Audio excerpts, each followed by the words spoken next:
All right, let's take a look at the internet weather for this week. The first stop is the most probed ports. So there's no major changes from last week. The only thing is we see port 443 kind of jumped 11 places from where it was last week. But all of these ports we kind of see over and over again. The one to note there is port 5555 TCP. And we're going to talk about what that is. We actually talked about it last week, so we'll just revisit it a little bit more and see what's up. So here is a very similar report, but this is the most sources probing. So this we use as an indication of botnet activity. So we have basically the same things that we're always getting, but there's not really much of a change. 445, I think that's SMB, WannaCry. 23, a lot of people know that probably from Mirai or other botnets like that. 5555, we're going to talk about that. That's going to be the vulnerability impacting Android devices. 8080, an alternate web port. 80, a web port. ICMP, that's usually associated with backscatter activity, and so that's why it comes up on this report. 5431, I think we talked about this port as well. That's a pretty big jump, Stan. It is a pretty big jump, but actually this port comes in and out. When we look at the, every time we try to analyze this, we kind of discover that it goes up in scanning activity and then drops down. But it's currently unexplained. It's not clear exactly what's going on here. 81 TCP, again, an alternate web port. 6881 UDP associated with, I think, BitTorrent activity or peer-to-peer activity. 22 TCP SSH. So let's kind of dive into 5555 TCP and see what that's about. This is from Internet Storm Center from SANS, and you could see right last week, right as the activity started up, there was a huge increase in the number of devices scanning for this port. So what's happened since last week, since John talked about it? So we took a look at our data in our system, and you could see that there's about 50 million probes per hour, all the way to when the big spike occurred. And this is where John was probably showing it to us. And since then, it's gone down. But then you see what's happened is it's picked back up. And again, it's not clear that this happened because security researchers try to take action, or some ISPs maybe, or just because the scan concluded. But the scanning is back up now. So I wanted to compare this against the scan sources. Again, like what is the size of the botnet and how does that relate? And you'll see the curve is very similar. It's actually very hard to see the difference. The only thing that's changed is the numbers.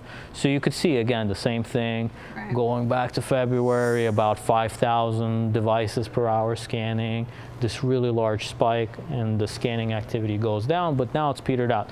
So there's about, you could say, at least about 40,000 devices impacted with this threat. So botnet has really, you could say, grown, probably, what is that, 8-fold or something since it was discovered. The next thing I want to talk about, and this is something different than what we usually talk about. You know, here at AT&T, we also track botnets. One threat that we've had our eye on recently is Emotet.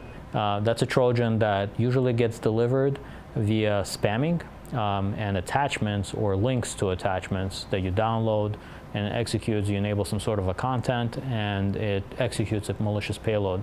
So some threats, they delete your files. Some of them encrypt your files and ask you to pay them in Bitcoin. This one, the way it works is they really, they're trying to steal your information and probably commit fraud with it. So they, in the most common browsers like Chrome or Firefox or Internet Explorer, they install something and they kind of steal the passwords as you type them. I think it's just ironic that they have "Thank you for your business" at the bottom. Oh yeah, that is pretty ironic. And thank you for your passwords. Yes, and the unfortunate thing is, you know, once you click on it here, you've pretty much, it's too late and the malware is installed and it's running, and it can kind of keep itself up to date. There's a lot of things. We've been studying this threat for a little while, and there's a couple of different things that are unique about it. So I wanted to show you, this is, we keep track of kind of like an aggregate version of the victims out there. So if you think about the weather, it's it's a lot of it's flooding everywhere, yeah, so to speak, but not quite everywhere. You could see some regions are targeted a little bit heavier than others. Certainly the United States. Yes, and what's unique about this botnet is usually when we track them, the number of controllers is pretty small compared to the number of victims. And here it's still true, but usually you get like 2 or 3 controllers. 54. But yeah, this botnet has lots of them. So these controllers are what I call the stage 1 proxy. So when you get the malware, it beacons out to a server out there. But that server is not owned by the bad guys. It's a victim of similar type of malware that's taking everything that gets sent to it and forwarding on to the real bad guy. So what you're seeing here is that first step. So it's like the proxy. Yes, exactly. It's the proxy for the malware. And they themselves, these proxies, are victims themselves.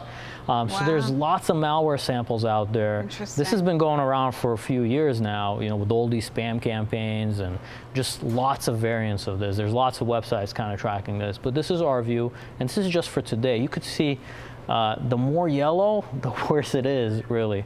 And there's lots of yellow you see in Europe here, United States, Asia, India, some parts of Africa as well. So I took a look, and this is just a measure of infections for the past 30 days, just to see how it's grown. And the reason, you know, for me, this is an alarming threat is because it's growing.